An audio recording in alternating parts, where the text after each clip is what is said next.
Assalamualaikum warahmatullahi wabarakatuh. Anak-anakku sekalian yang sangat saya banggakan, kita kembali berjumpa lagi dalam daring.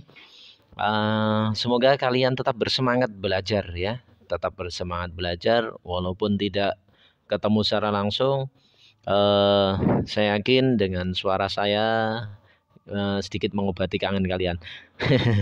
Oke, sebelum kita belajar, mari kita awali dengan bacaan doa. Semoga apa yang kita harapkan semuanya diijabah oleh Allah, kita mendapatkan ilmu yang bermanfaat, dijauhkan dari corona. Amin amin ya rabbal alamin. Ala hadina sholli al-fatihah. Alhamdulillahirrahmanirrahim. Bismillahirrahmanirrahim.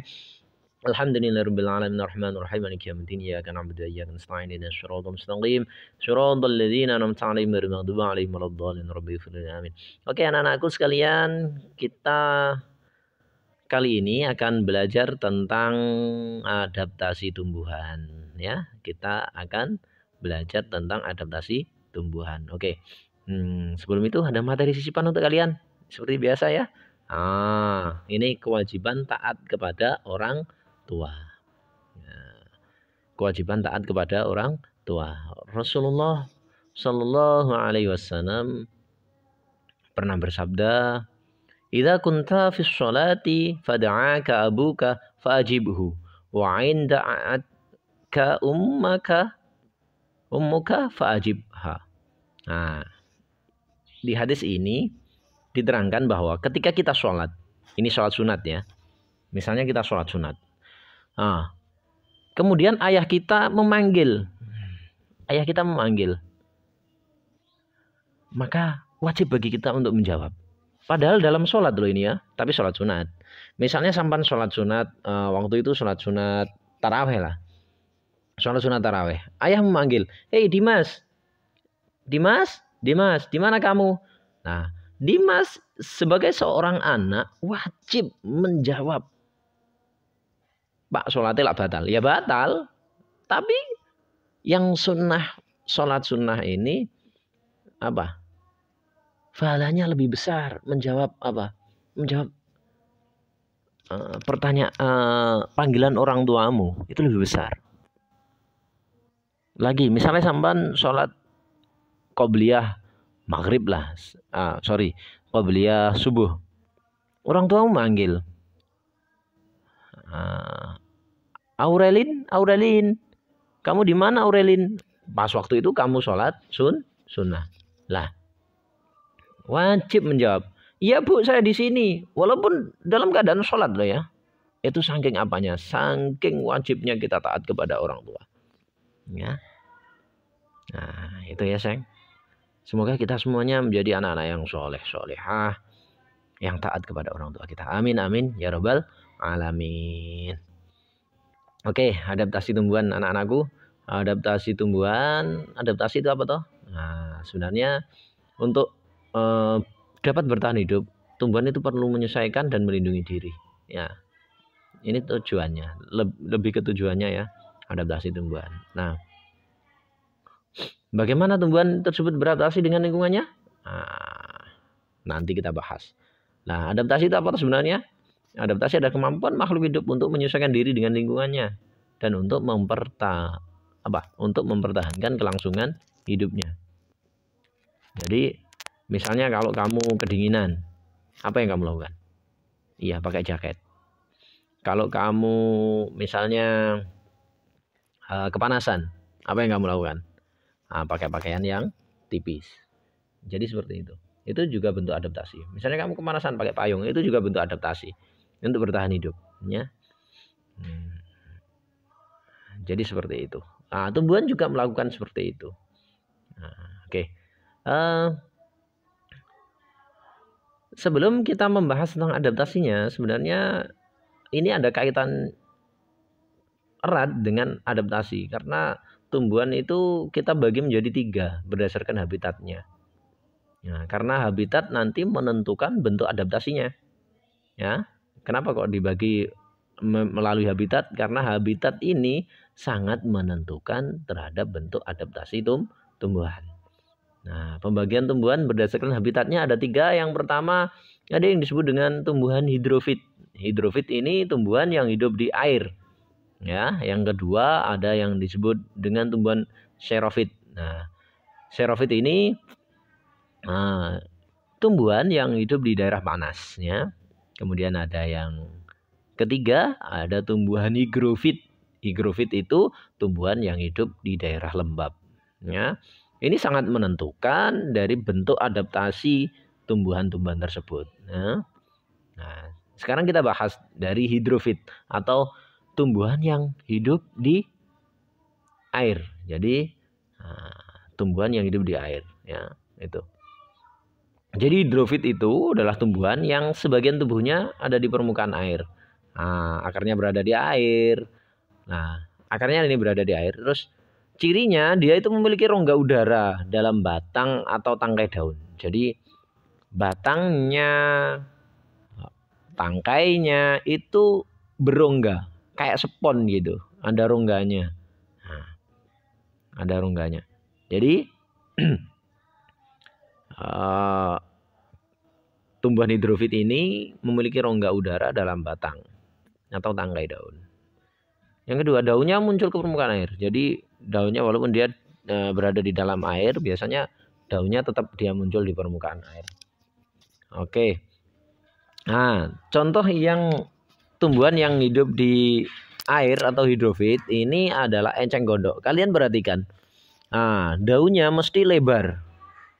Daunnya mesti lebar dan tipis. Ini ada tujuannya. Tujuannya adalah untuk mempercepat penguapan. Jadi tumbuhan enceng gondok ini memiliki apa? Ya, daun yang lebar dan tipis. Tujuannya apa? Untuk mempercepat penguapan karena dia hidup di air. Kemudian lihat pada batangnya. Nah, dia menggembung seperti spon itu.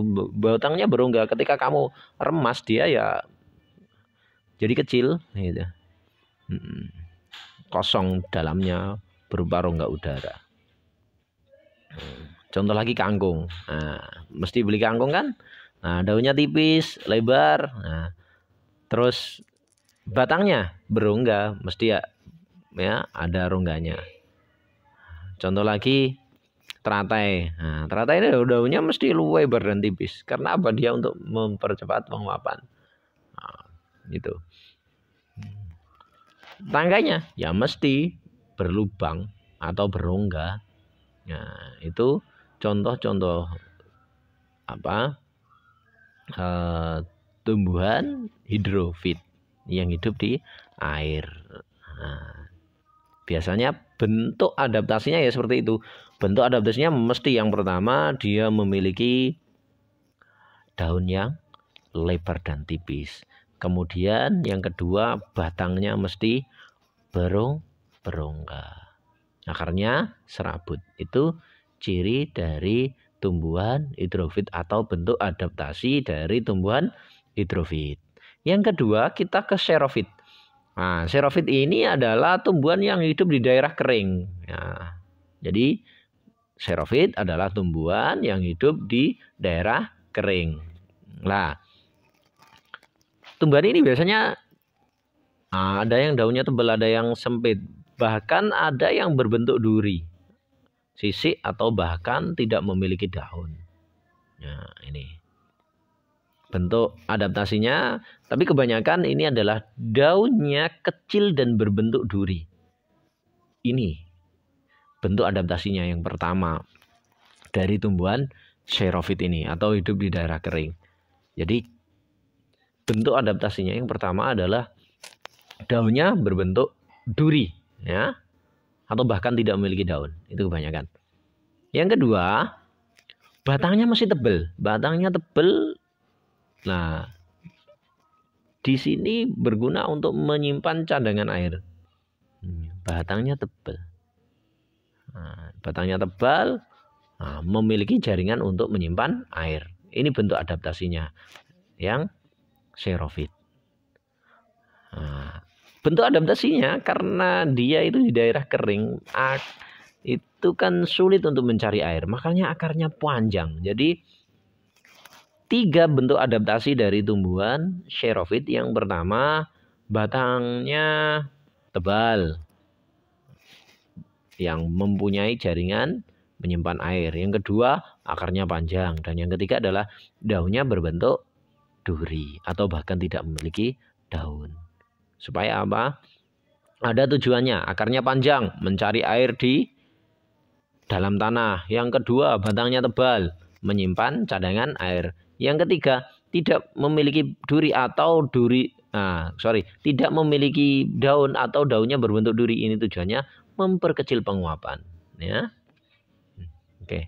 Contoh tanamannya adalah ini yang buah naga. Tahu nggak sampan? Buah naga itu daunnya di mana? Nggak ada ya. Ada duri-duri kecilnya itu sebenarnya adalah daun dari buah naga. Ya, kaktus. Nah, ini kaktus. Ini daunnya mana ya daunnya? Daunnya ya duri-durinya itu daun. Nah, batangnya lihat tebel-tebel. Kalau kamu potong pasti bergetah ya. Nah, berair. Nah, itu karena dia tujuannya adalah menyimpan cadangan air. Nah, cirinya dia akarnya juga panjang. Nah, ini contoh tumbuhan yang xerofit ya. Selanjutnya kita ke higrofit. Higrofit ini tumbuhan yang hidup di daerah lembab ya. Hidup di daerah lembab. Hidup di daerah lembab. Nah, biasanya tubuhnya terdiri atas bagian akar, batang, dan daun, tapi kebanyakan yang kelihatan hanya daunnya. Ya, yang kelihatan hanya daunnya, karena batangnya umumnya tidak nampak, terdapat di dalam tanah. Daunnya umumnya berbentuk melingkar atau menggulung. Nah, contohnya apa? Nah, contohnya ini paku-pakuan. Paku-pakuan ya. Ini adalah tumbuhan higrofit, tumbuhan yang hidup di daerah lembab. Yang kedua lumut. Nah, lumut ini juga tumbuhan yang hidup di daerah lembab. Jadi itu tadi bagian pengelompokan tumbuhan berdasarkan habitatnya. Ada xerofit, hidrofit, dan higrofit. Ya, oke. Nah, kita lanjut. Adaptasi tumbuhan. Nah, adaptasi tumbuhan tujuannya sebenarnya ada dua, anak-anakku sekalian. Tujuannya adalah yang pertama bisa untuk melindungi diri. Tujuannya untuk melindungi diri. Contohnya apa? Kamu tahu nih? Salak. Ada apanya di batangnya itu? Oke, ada duri. Nah, duri-duri di batangnya ini adalah untuk melindungi dirinya. Contoh lagi ada ini apa? Ya, bambu. Bambu yang masih kecil dia punya bulu gatal, bulu-bulu halus ini yang gatal ini juga untuk melindungi diri. Kemudian ini mawar. Mawar di tangkainya itu ada durinya, ini juga untuk melindungi diri. Selain melindungi diri, adaptasi tumbuhan ini juga bertujuan untuk menyesuaikan diri. Contohnya yang ini, eceng gondok. Ini daunnya lebar untuk menyesuaikan diri. Ya, akarnya pendek, tidak panjang karena di situ sudah tersedia air banyak. Itu juga untuk menyesuaikan diri. Terus batangnya berongga, ini juga untuk menyesuaikan diri. Nah, ini kaktus, ini juga menyesuaikan diri. Durinya ini bukan berarti untuk melindungi diri, tetapi durinya ini adalah bentuk penyesuaian diri supaya dia tidak mengeluarkan uap air banyak. Ya, untuk mengurangi penguapan. Daunnya berbentuk duri. Ini penyesuaian diri ya, jadi harus tahu. Oke anak-anakku, sekarang tugas kalian adalah membuat diagram Fryer seperti ini tentang cara tumbuhan menyesuaikan diri. Jadi kamu cari tumbuhan dan cara menyesuaikan dirinya. Ini contohnya saya kasih satu, teratai ya. Teratai, cara menyesuaikan dirinya bagaimana? Memiliki daun yang lebar dan tipis. Ini kamu buat. Cara tumbuhan menyesuaikan diri. Cari sampai berapa ini? 1, 2, 3, 4, 5. 5 untuk kamu cari. Ini saya sudah kasih contoh teratai. Bentuk adaptasinya bagaimana? Atau bentuk penyesuaian dirinya bagaimana? Memiliki daun lebar dan tipis. Kamu cari tumbuhan-tumbuhan yang lain. Ini tugas yang pertama. Tugas yang kedua, ini juga kamu buat diagram fryer. Kalau tadi cara tumbuhan menyesuaikan diri, yang kedua adalah cara tumbuhan melindungi diri. Ya, cara tumbuhan melindungi diri. Saya kasih contoh satu juga. Di situ ada salak, ya. Ada salak. Bentuk perlindungan dirinya apa? Nah, memiliki duri di batangnya. Kamu cari, lengkapi diagram fryer tersebut. Oke. Terima kasih. Tapi sebelum saya tutup, ini saya lupa kirim lewat Jabri, ya. Lewat Jabri. Saya nilai lewat Jabri. Ya.